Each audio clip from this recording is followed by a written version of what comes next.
Welcome to another episode of How I Discovered My Gift with yours truly, David D. Simons. I'm honored and delighted to have today's guest on, my brother Pedro Jerez. I hope I said that right.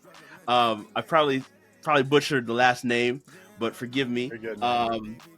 I want to share from my perspective, from my heart.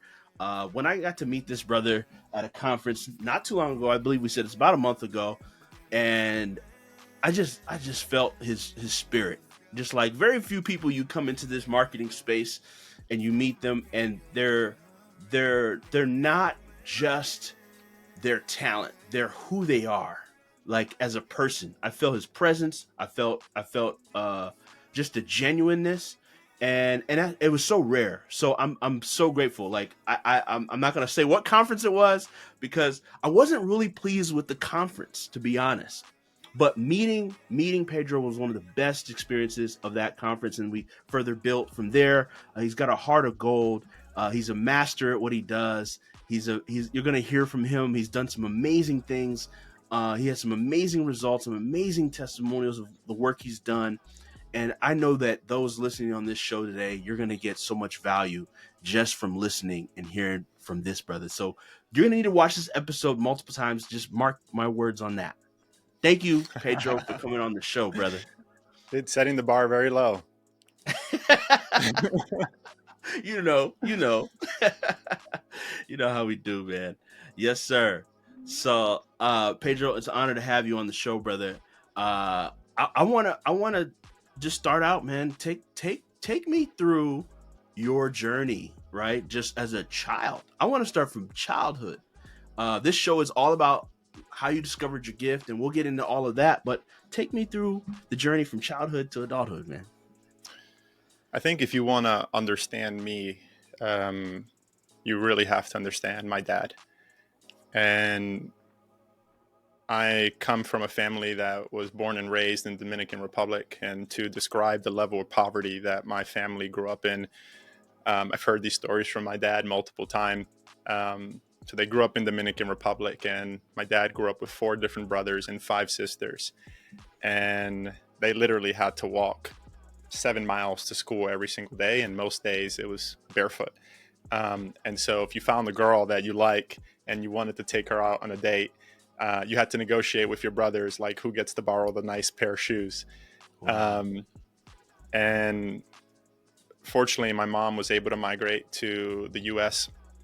thanks to her mother, and she was able to bring my father over. They were dating in Dominican Republic, and my dad was the kind of guy who, like, he valued buying a gold chain or like the newest shirt to follow the trend and look nice than making decisions that would better his family's life.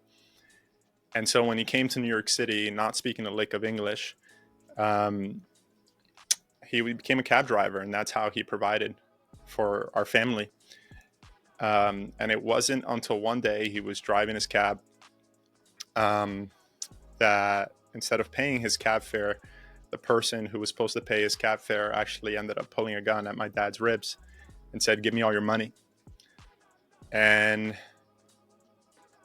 that moment is significant because I think had that not happened, it would have kept my dad in this same exact mindset of wanting to be the cool kid. And after that moment, I think he realized that he needed to do something different. And it opened his mind to different opportunities in ways that I don't think he would have been open to otherwise. And what happened was he had a friend from Dominican Republic who actually found a network marketing opportunity and invited him into it. He didn't need a college degree. He didn't need to speak any English. And he had an opportunity to make his family's life better. And I'm so grateful he did, because literally it's like almost overnight. And why I love network marketing to this day is because how much they advocate for personal development. Mm-hmm. And so all of a sudden, instead of listening to the latest song on the radio, he was listening to positive things in his mind, helping change his psychology. Giving him skills of influence. He was in sales now, helping him become a better leader, a better husband, a better father. And And I share all this with you because this was the first time I was exposed to entrepreneurship. Mm. And what happened was, fast forward, I'm 5 years old, and we're in Las Vegas at the MGM Grand, and at the company convention of my dad's company. And we're walking through the MGM Grand Casino. Me and my dad are wearing matching suits, No just like way. imagine like classic Men in Black, um, little Men in Black and big Men in Black. And we're walking through the casino, and we see all these lights in a particular direction. And as we get closer, we see that it's the grand prize that the casino was advertising. And finally, when we see it, we see the grand prize, and it's $1 million in cash and stacks of $10,000 in $20 bills. And I kid you not, I've never seen that much money ever in my life. And so my hand immediately squeezes my dad's hand, and I look at him and he looks at me, and I can see immediately like the excitement that we shared. And I can't make this next moment up. I look at my dad after being there with him, and at 5 years old, I look at my dad and I say, I'm going to be a millionaire. And I would say that that moment really drove me for a really long time, but it was also something that I needed to unkink myself from, because what was driving me was not the thing that was really going to help unlock my potential and really what life was really calling me to do while I'm here. And so I think that's a good place to start. Wow. What an experience. And you remember it. That's the thing. Wow. Wow. Yeah, what's funny about that? I'll just say this. What's so funny about that is that when we made it back home to New York City, I was so excited about like this experience and this thing that forever bonded me and my dad. And when we get back to home, New York City, I'm telling everybody, like, I'm going to be a millionaire. I'm going to be a millionaire. My mom, my uncles, my cousins, my neighbor, and my mom, she's Spanish, right? So she says, cállate la boca. And Uh-huh. basically what that means is shut your effing mouth. Uh-huh. I don't know if we can curse here or not. Yeah, we try to keep it for the kids. All right, cool. I'm glad we kept it PG then. It basically means shut your effing mouth. Mm-hmm. And she was like, God forbid someone actually thinks we have money.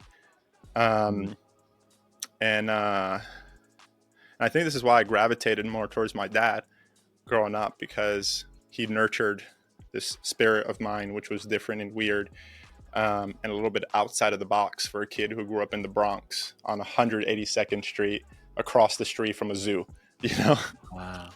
Wow. Dude, that's so powerful. If I may ask, if you can go into detail, what kind of networking marketing company was it? Or which one, if you can go into detail on that? Yeah, I mean, what they sold and what my dad sells to this day Mm-hmm. is luxury pots and pans and kitchen appliances and air purifiers and water filters.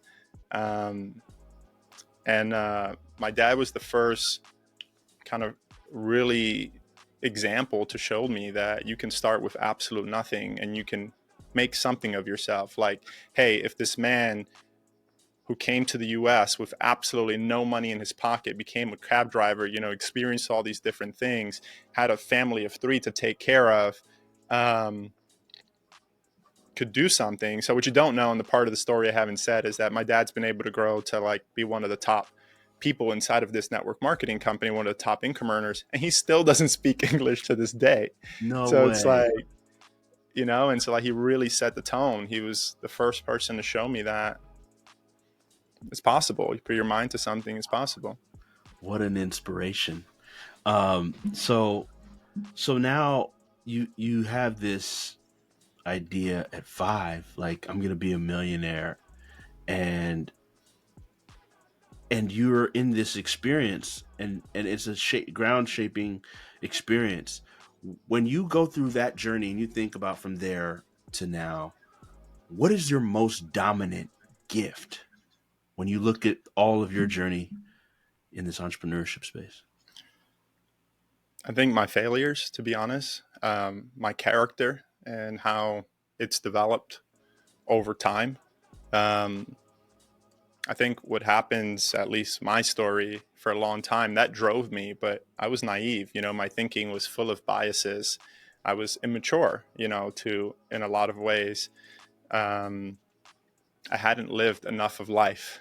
Um, and, you know, life has its way of humbling you to help you build character, to help you step up and to be the person that you're meant to be if you want to. Like, you can have these experiences and not learn anything from them and continue to make the same mistakes, or you can actually receive the lessons from life when life gets hard and ascend to a new level of thinking, to a new level of character, a new level of being. The parts that I remember the most are not even really the successes. The parts that I value the most in my life are the ones that were scary. Like, for example, making the money, like making my dad proud. And the specific moment that I'm thinking about was I had this event a couple years ago, and there was 250 people at this event, somewhere between 200 and 250 people. And I have everybody standing in a circle in this pretty sizable ballroom with beautiful chandeliers. And I have everybody sharing their experience of this event. This event was in New York City, so my dad was there. And my dad standing by the entrance of the ballroom, and as everyone's sharing, it was a significant moment because when I look over to the ballroom, as to the front of by the entrance of the room, as all this was happening, I look over and I see tears falling down my dad's eyes. Wow. And what's significant about that is that I've never seen that man cry or shed a single tear ever in my life. Wow. And I saw him do one of these. And in that moment, like, I felt like I did it. Like, I made the money. And also this thing that bonded me and my dad, and this drive to want to make my dad proud, like, there was unfolding in real life. I felt ecstatic and happy. And I went to bed and I woke up the next day, and I remember the first thought that crossed my mind, which was, now what? And that was the single most confusing thought of probably my entire life, because, like, you think your whole life, like, once you get somewhere, then you'll be happy. I lived in this belief that if I did something, then I'll be happy, instead of just being happy. But I needed to go through that to actually realize that, and probably, like, go through several months of, like, fighting and to discover something better along the way. But I would say, like, making it and being confused about it was probably where my growth really started. Can you go deeper into that?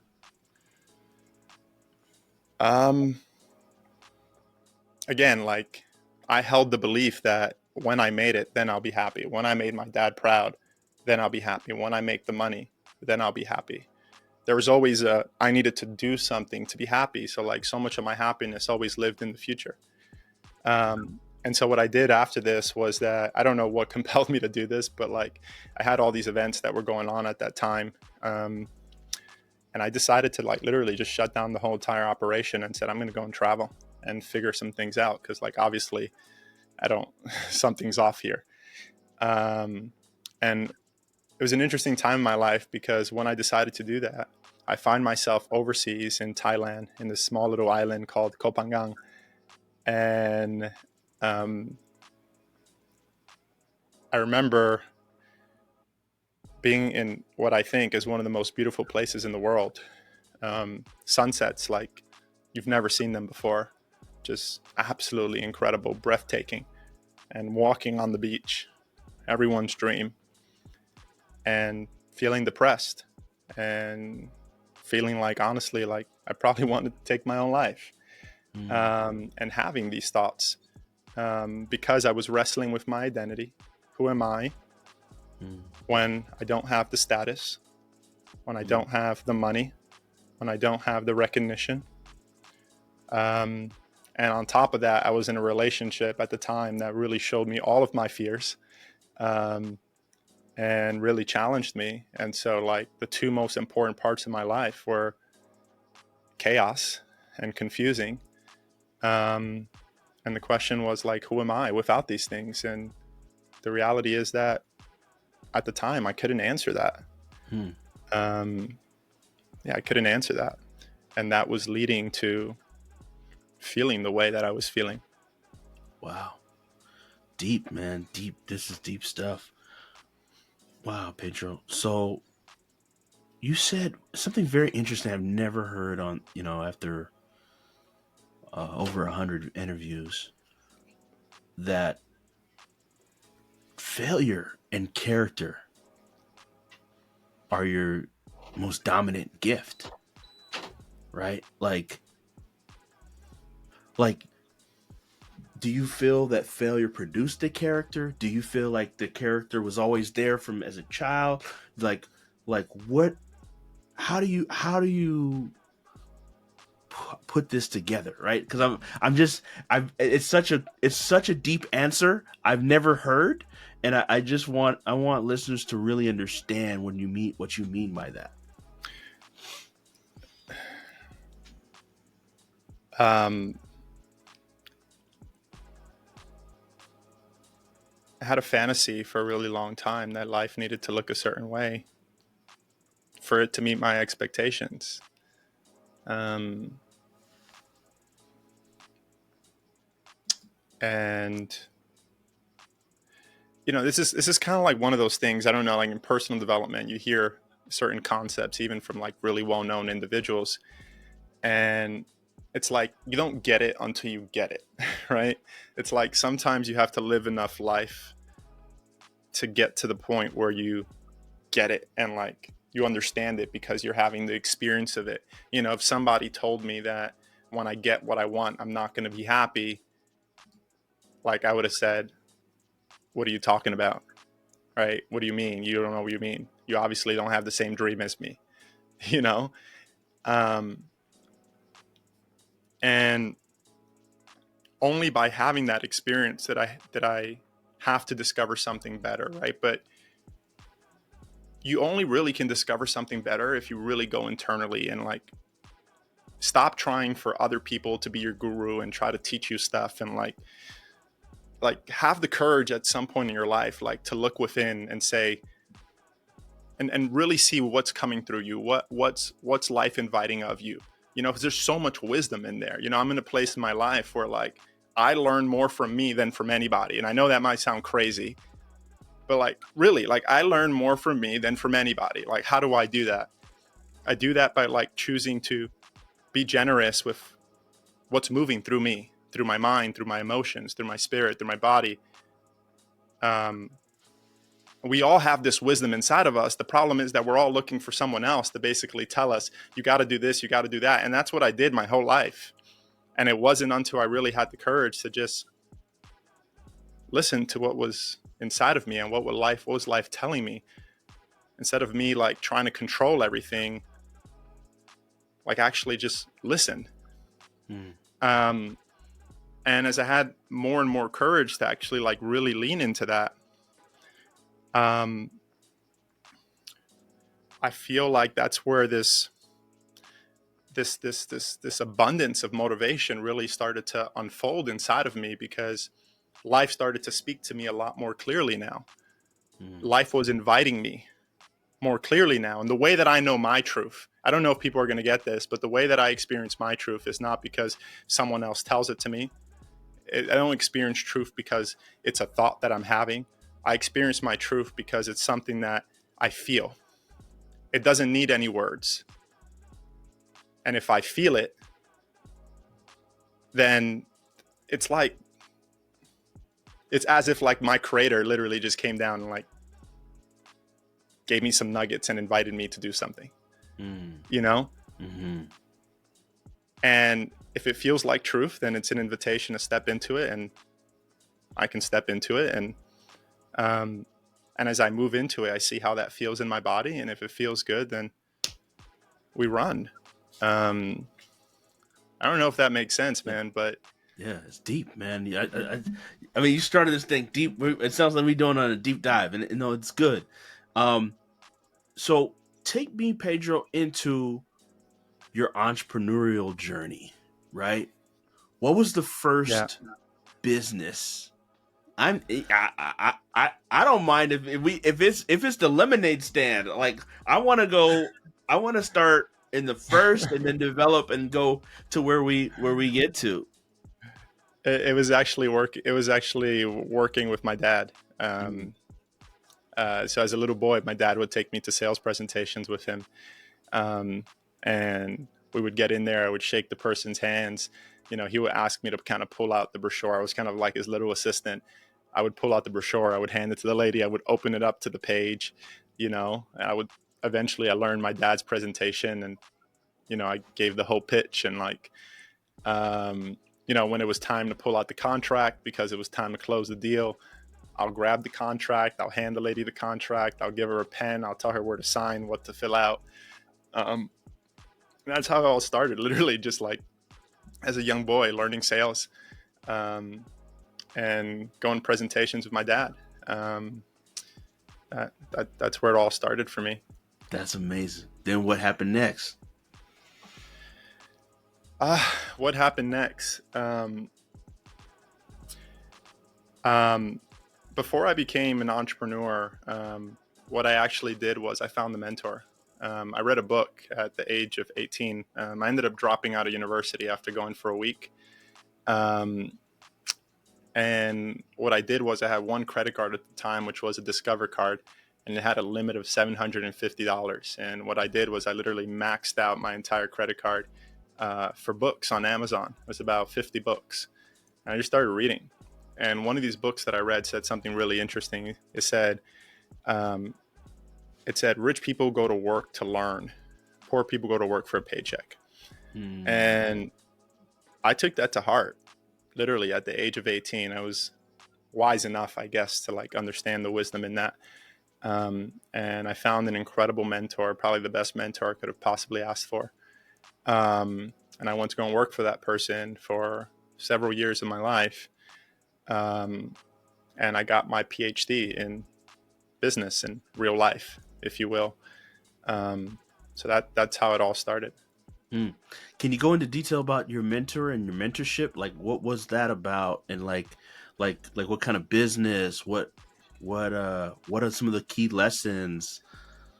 Yeah, so I went to go and work for Tony Robbins' company. It's called Robbins Research International. Yeah. Um, and I was an assistant to a senior salesperson. Again, it's what I knew was sales. But I had no education, no experience, if you will, but a lot of hunger. And I worked my butt off, making $14 an hour, excited as hell, just to have the opportunity. And during that time there, like I went to every single event that Tony did. Um, you know, so I was going to a lot of events every single year and just stoked to be there.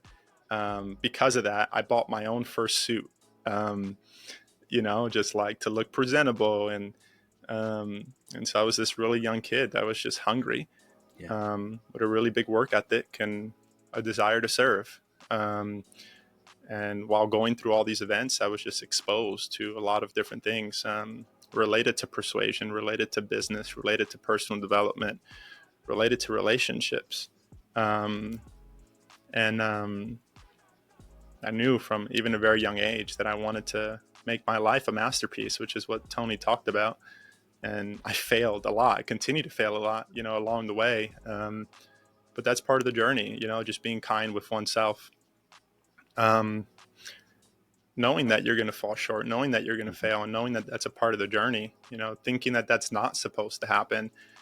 Um, it's what leads to so many people's worries, you know, like, what are you in this for in the first place? You know, I know for me at the time was I just wanted to learn, Right. you know, I just wanted to be a sponge, and nothing can go wrong from that perspective. I was hungry.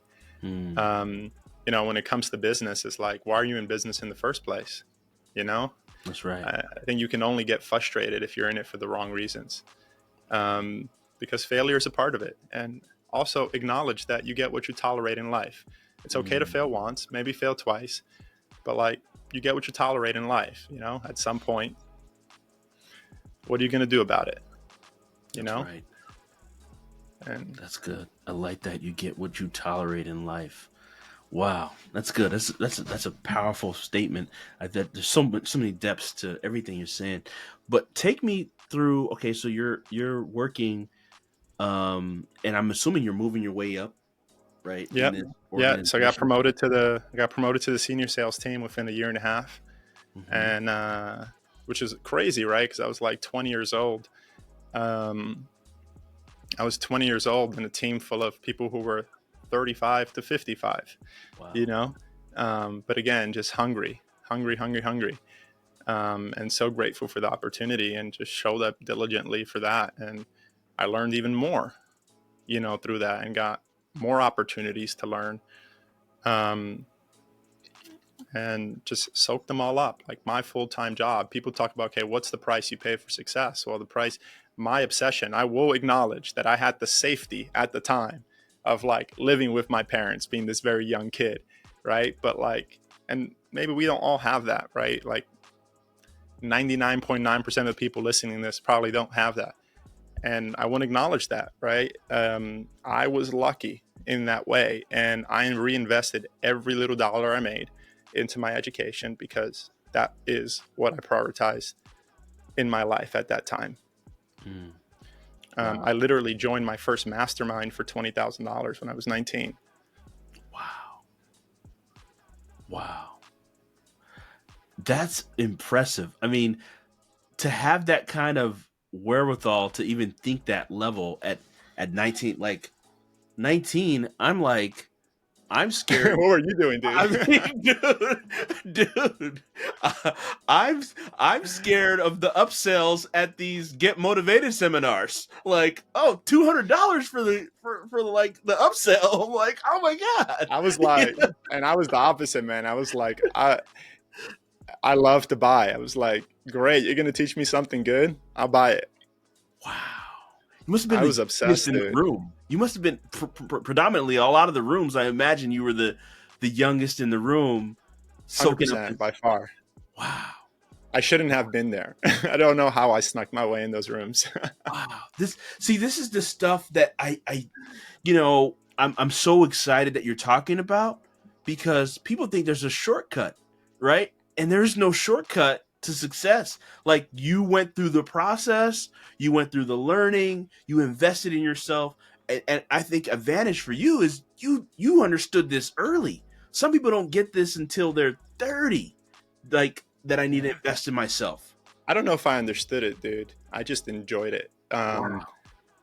I To a certain extent, I felt this was my education, so I was all in on it. But like, to say I understood it, like I don't know that. I just, once I started it, like I just took a lot of joy in learning.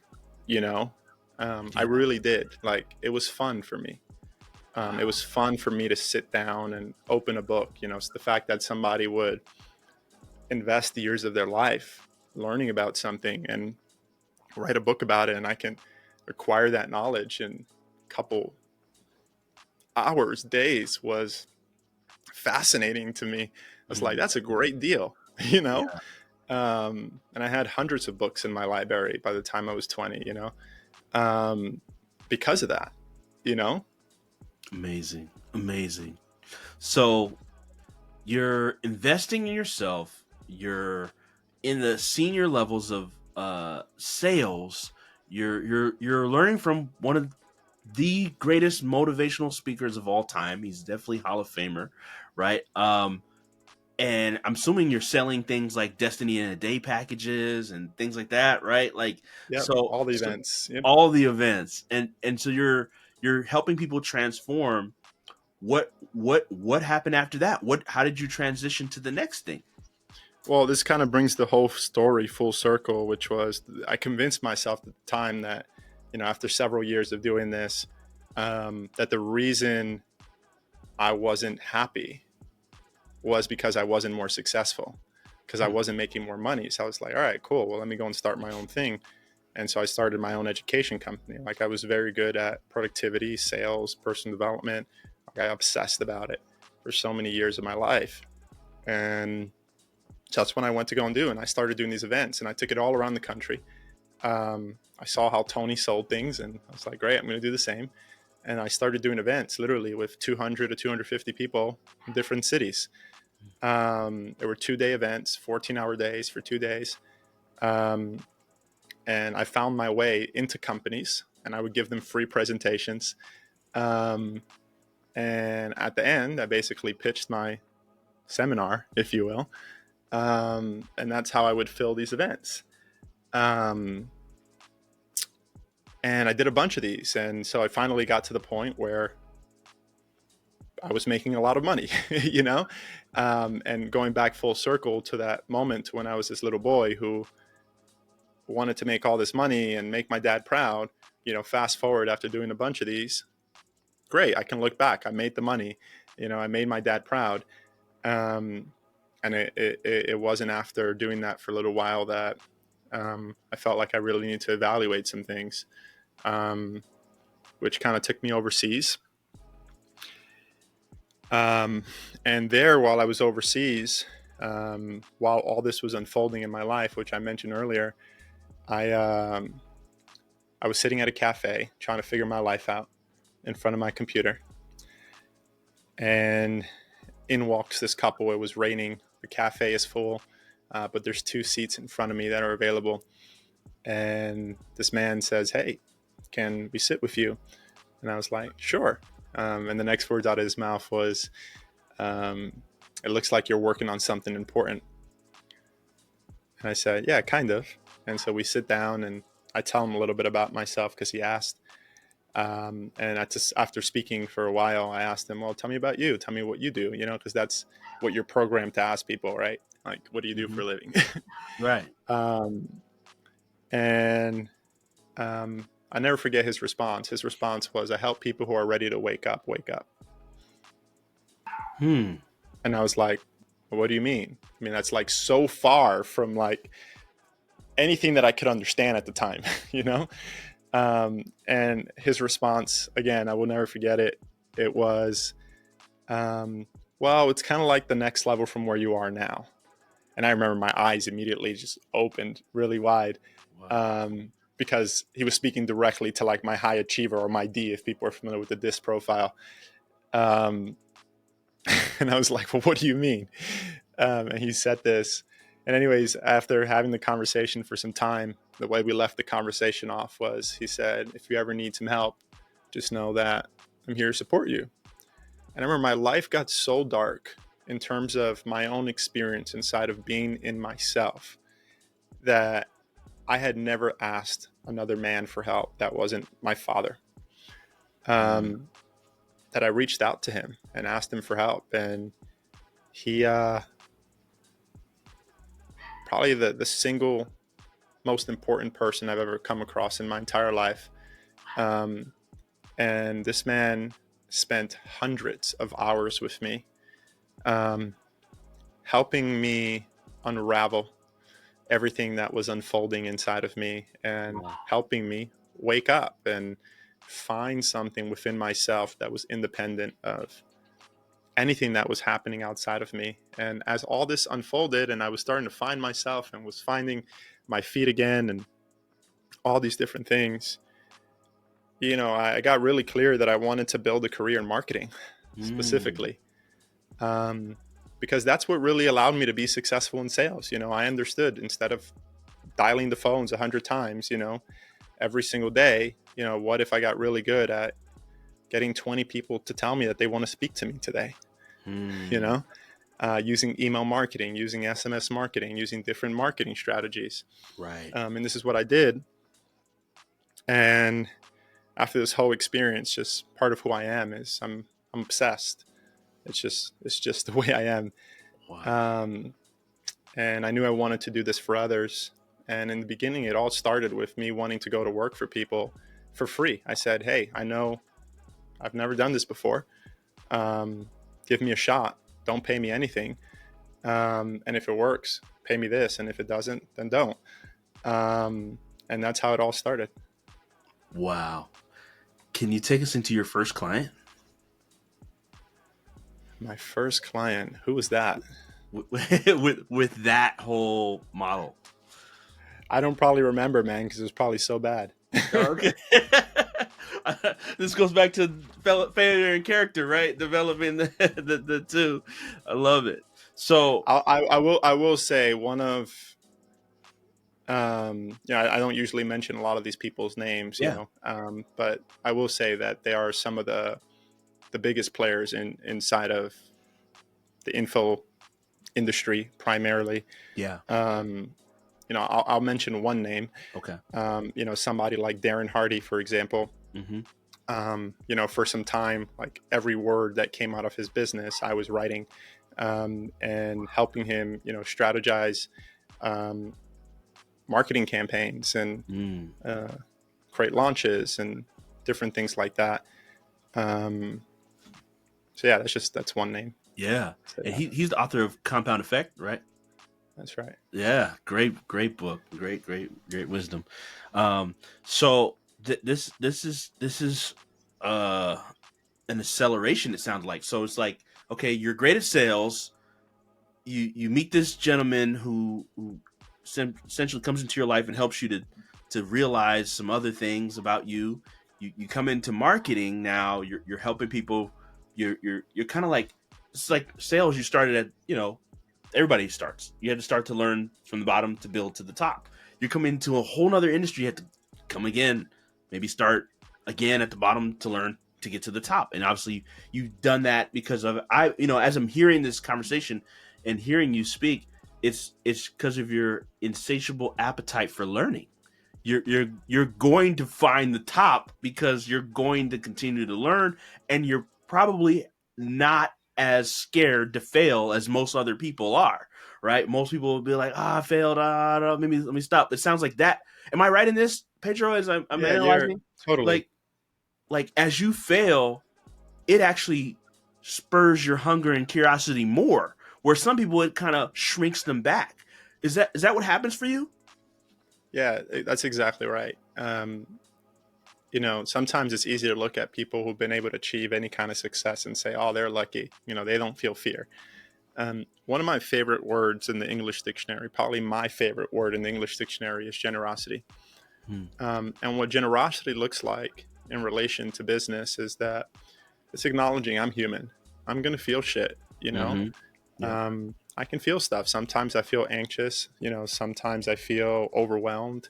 Sometimes, all the feelings that you can feel when you're out there building something meaningful that's meaningful to you. And when you say, hey, I'm going to be an entrepreneur, and even when you are successful, you probably feel it even more, right? Like you have new problems like, holy cow, I got $500,000 on my payroll this month.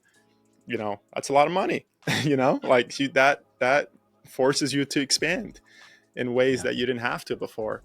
And so going back to the word generosity, it's like, I feel all of those things. I think what separates me from a lot of people is that when those things happen, I lean in more.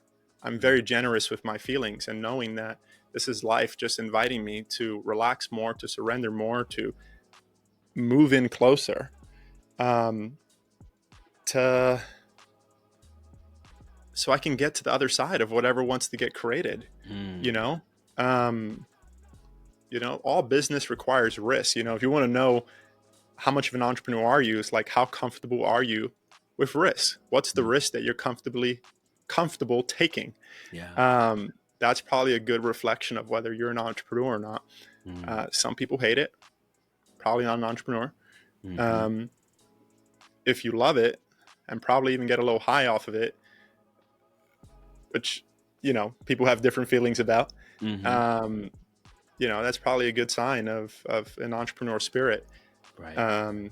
And that is what's required, to be honest. Like, and taking responsible risk. It's not like being silly. Right. But responsible risk, and you take calculated risk over time, and putting yourself in a position to succeed. I think that's what has allowed me to do a lot of things that I've done. I mean, fast forward now, probably close to a dozen, 7 and multi 8-figure companies that I've helped build. Wow, that's phenomenal. Um, so take us into that, if you don't mind, to some of these companies you've been able to help build up to 7 and 8 figures. I mean, that's that's a dream for a lot of people, right? Like it was a dream for you at 5 to become hit that 7 figure mark, being a millionaire, and you achieved it. And so, can you take us into these companies you've been able to be on the back end? I know, again, for disclosure purposes, you can't say certain things. No problem.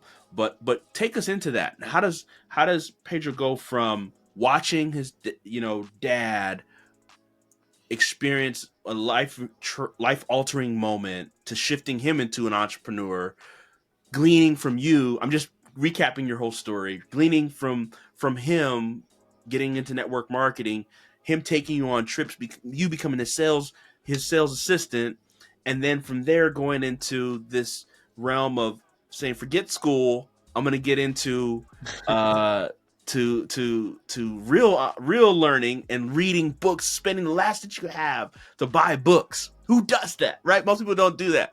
You come into that, leave that, go into sales, working with one of the top motivational speakers of all time. You come into that ladder. I just want to say one thing about that, David, because Yeah, like I want to make sure no one gets the wrong impression. Like yeah, my journey is my journey, yeah. and I think the younger version of me always thought that my journey needed to look like someone else's journey.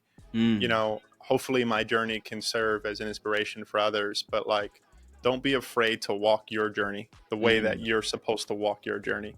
right. Don't be afraid to live your life the way you're meant to live it. My life is my life. Don't compare your life to me.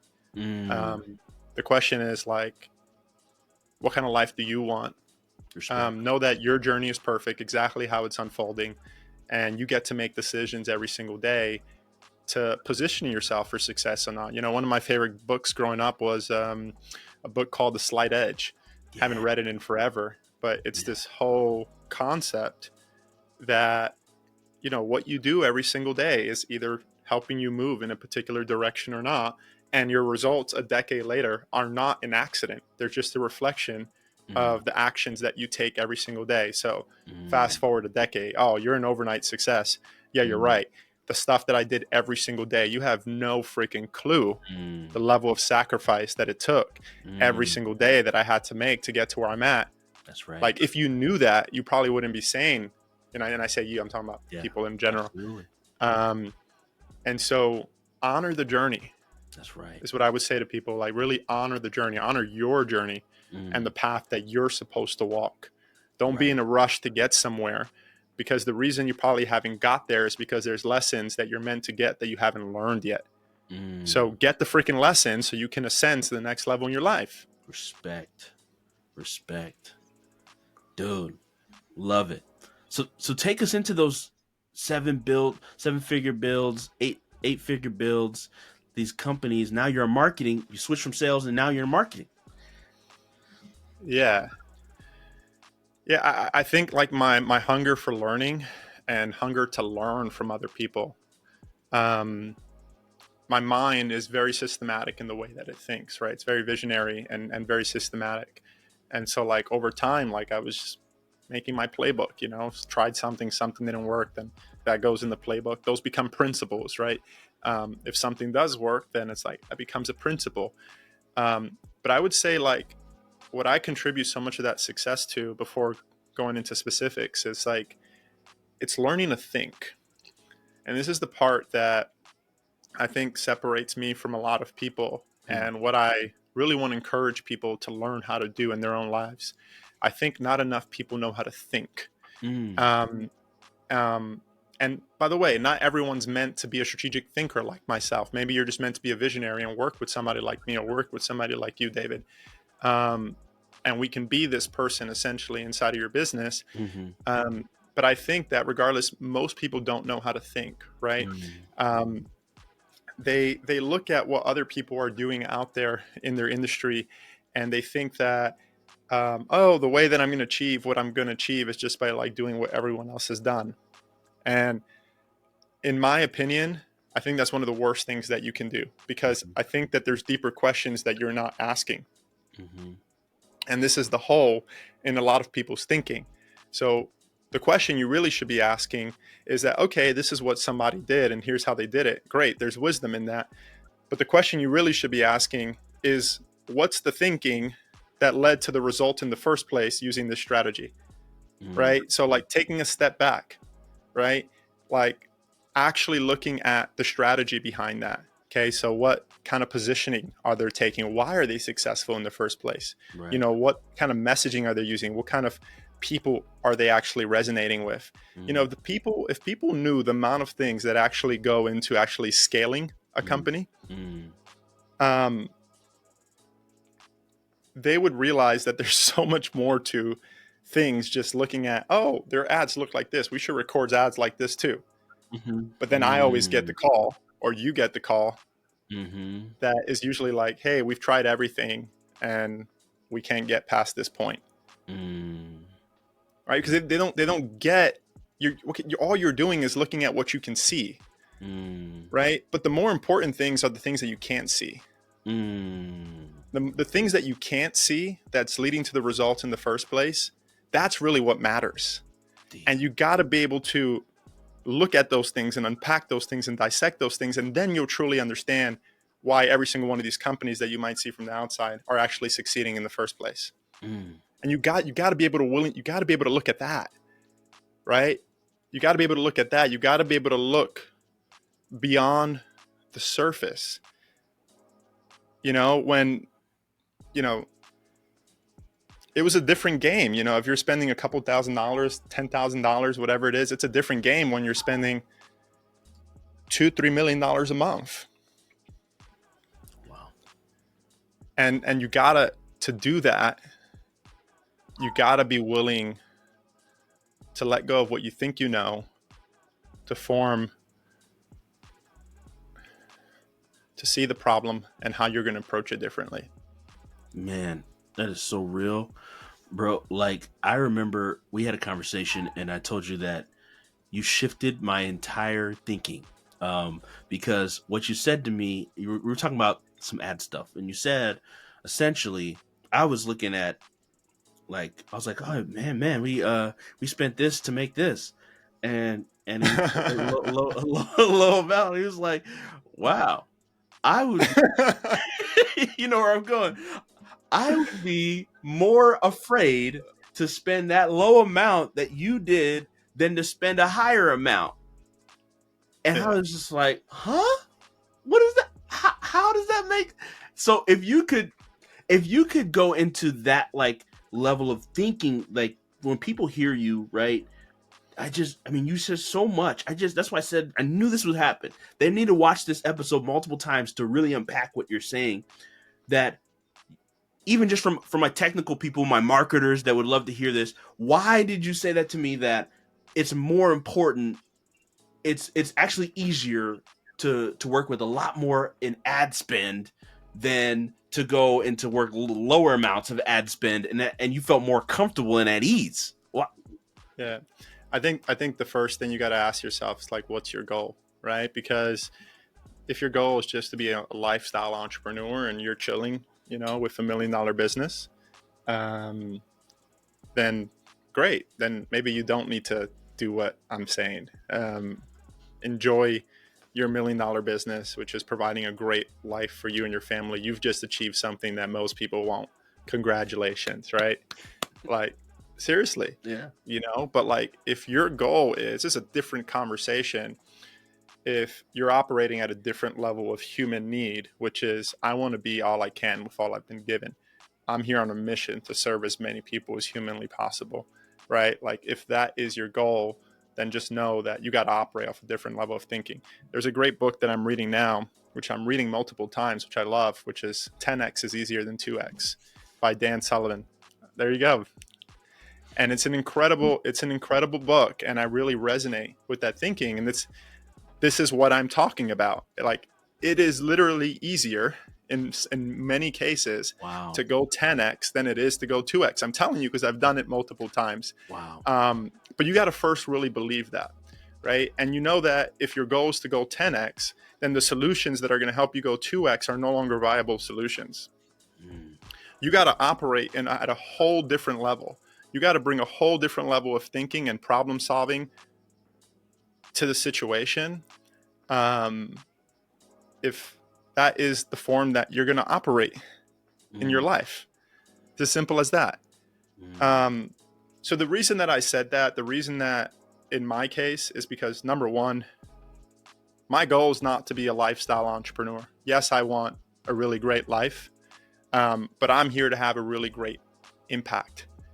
And that's not something from my mind of like, oh, it would be really cool to have a really great impact. No, like this is what's come through me. I feel it. I don't need any external validation.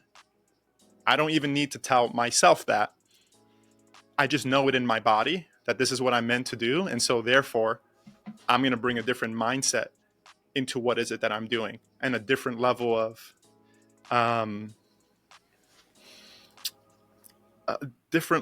speed, just operating at a different level of speed because of that. And so if that's true for you too, then maybe some of what I'm saying might relate. Yeah. So like for me, I'm more afraid of those things because of multiple things. Number one is like, depending on what you're building, you got to understand that unless you're a lifestyle entrepreneur, like you're always against the clock, right?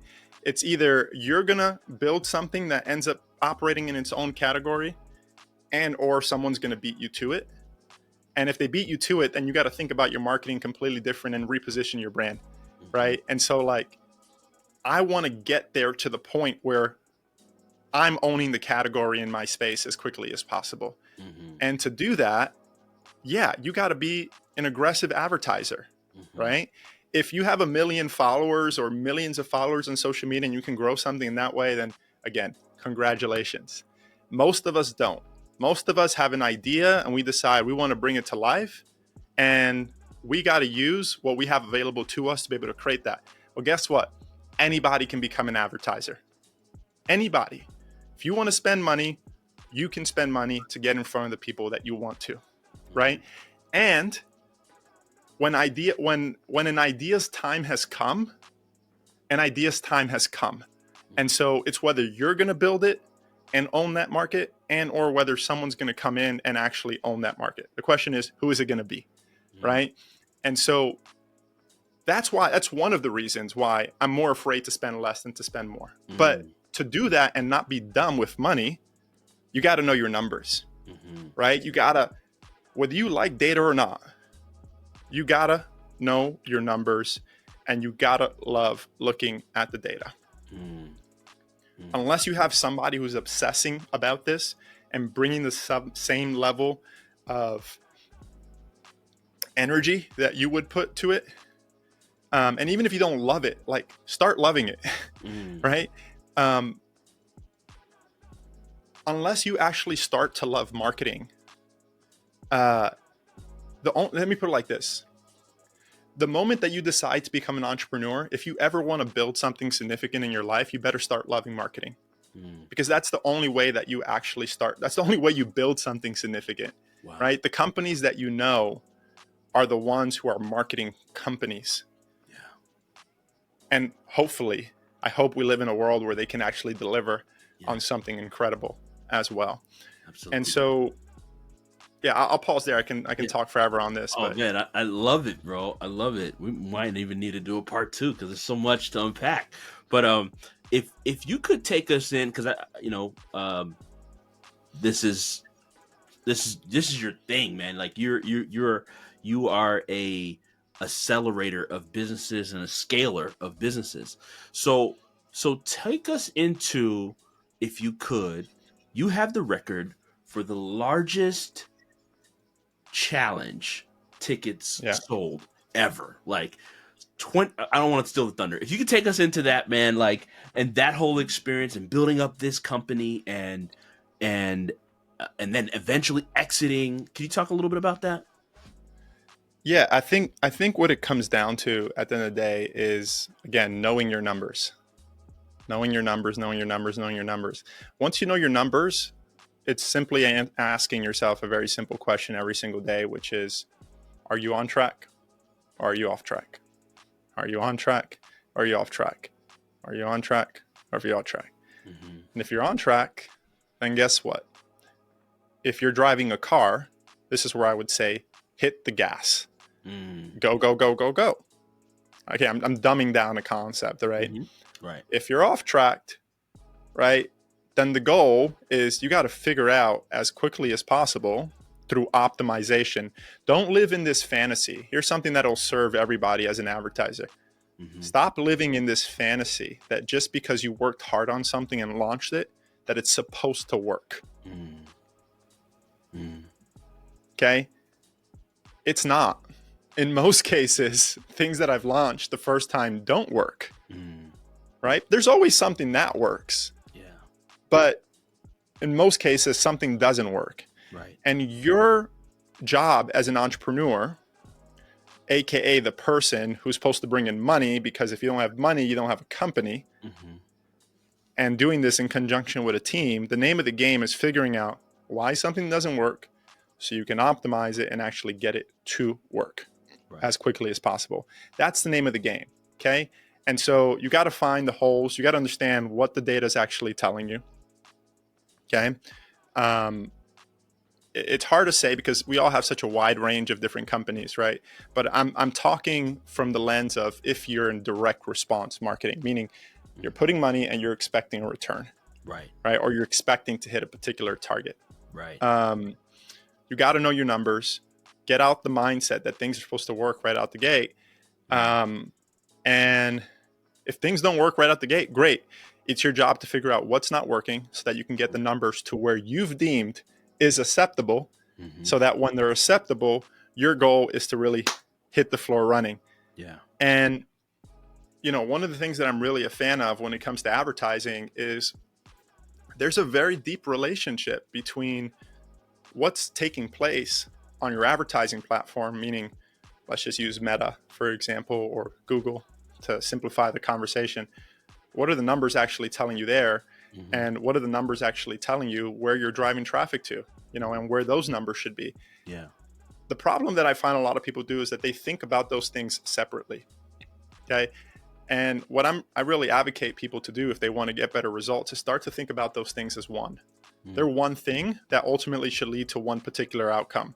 Are you acquiring customers at the cost that you've deemed acceptable or not? That's it. Okay. And they all have to work together to get you the result you want. Right. None of those pieces are independent. You know, one of my biggest mentors said something is probably the most important marketing lesson I've ever learned, which is that at the highest level, marketing is a system. Marketing is a system, meaning no individual part is responsible for the result. Okay. So look at your advertising, where you're driving traffic to, your landing pages, your emails, your social media, all the different little pieces, part of your business. None of those pieces are actually responsible for the result. Like, well, what do you mean? Right? Because then you have the advertiser blaming the funnel builder and the funnel builder blaming the email guy, and then it's chaotic. When the reality is that it's the interaction of how those parts work together to generate one thing, to generate a single result is really how you should look at it in a systematic way. Another example I can give you is that it's like saying the engine is a car. The engine is responsible for building a car. Do you know how many parts actually go into building a car? You know how many parts need to work together and be connected for that car to come off the lot and you be able to hit the accelerator and it to go? Jeez. And for that to be a safe experience? Jeez. That's like your marketing. All of the pieces need to work together as if they were never apart, so that when you hit the gas, that's you generating a sale at the number that you deemed acceptable. That's when you start thinking about your marketing in that way, you start to find out why it's not working. Wow.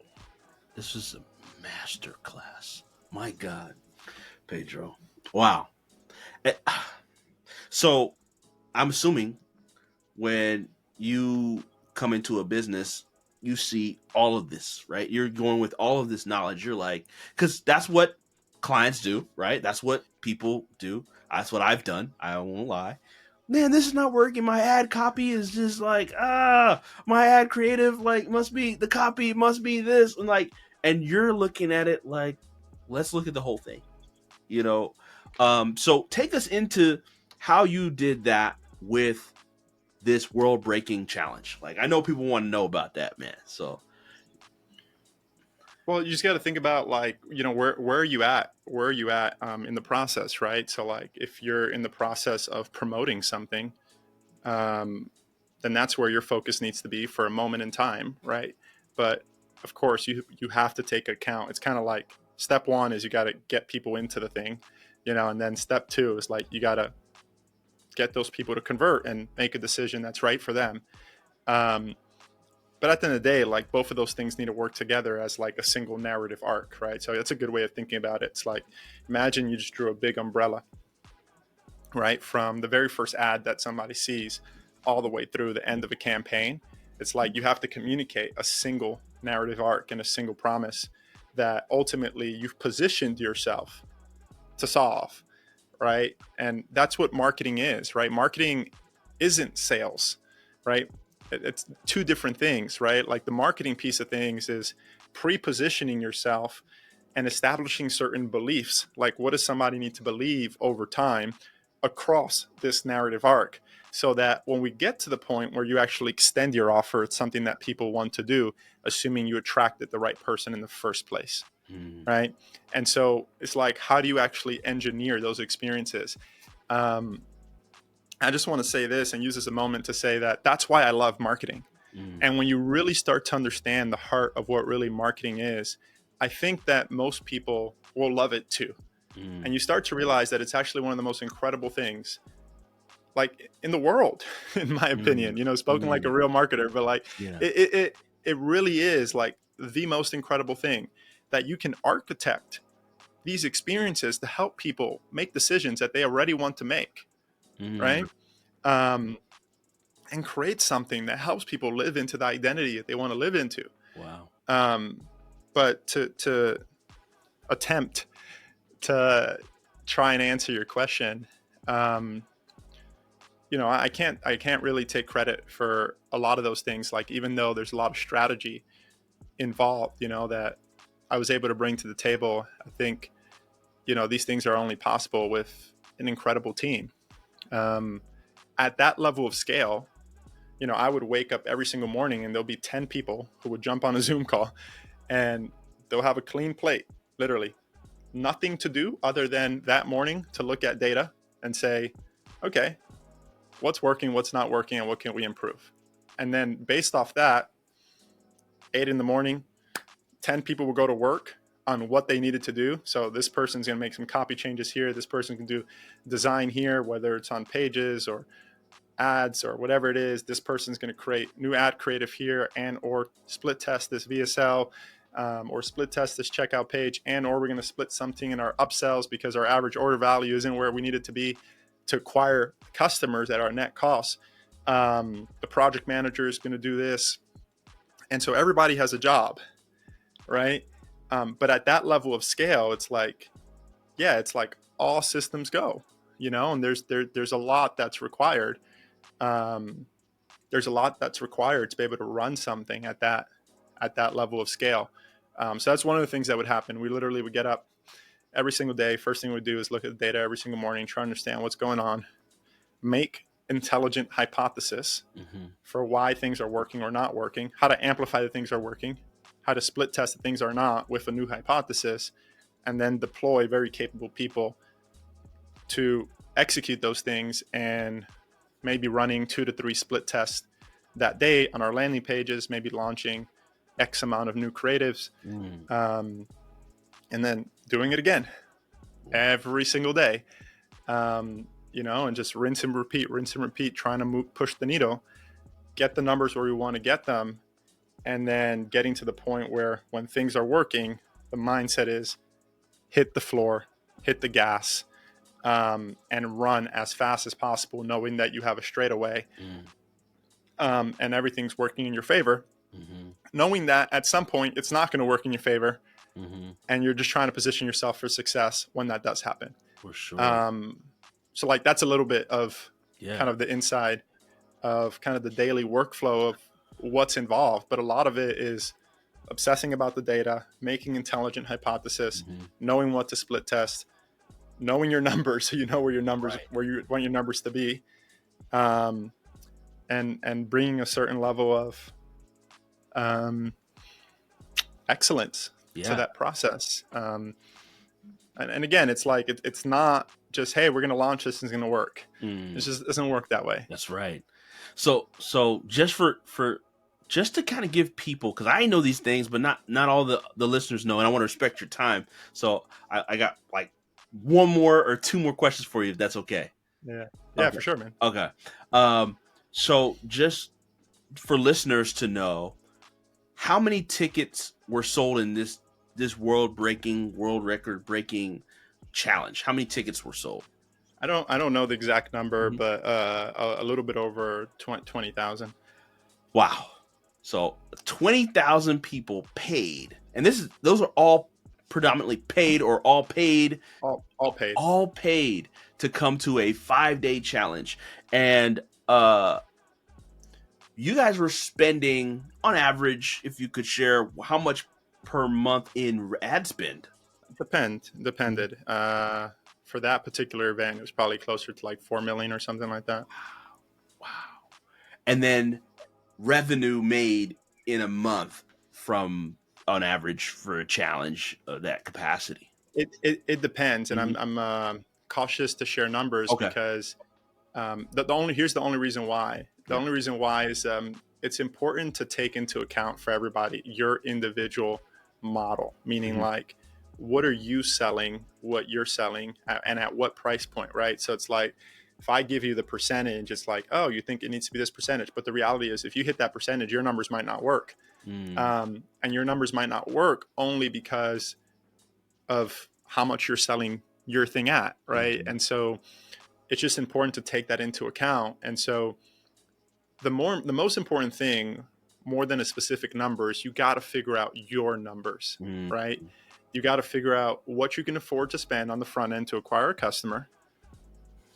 And once you know those numbers, you know that you're going to be profitable on the back end because your conversion rate on the back end of total registrants is X amount. And that leads to X ROAS and or profitability for you guys, right? Yeah. And so you got to know your numbers as a baseline. This is something that'll refine over time once you do it enough times.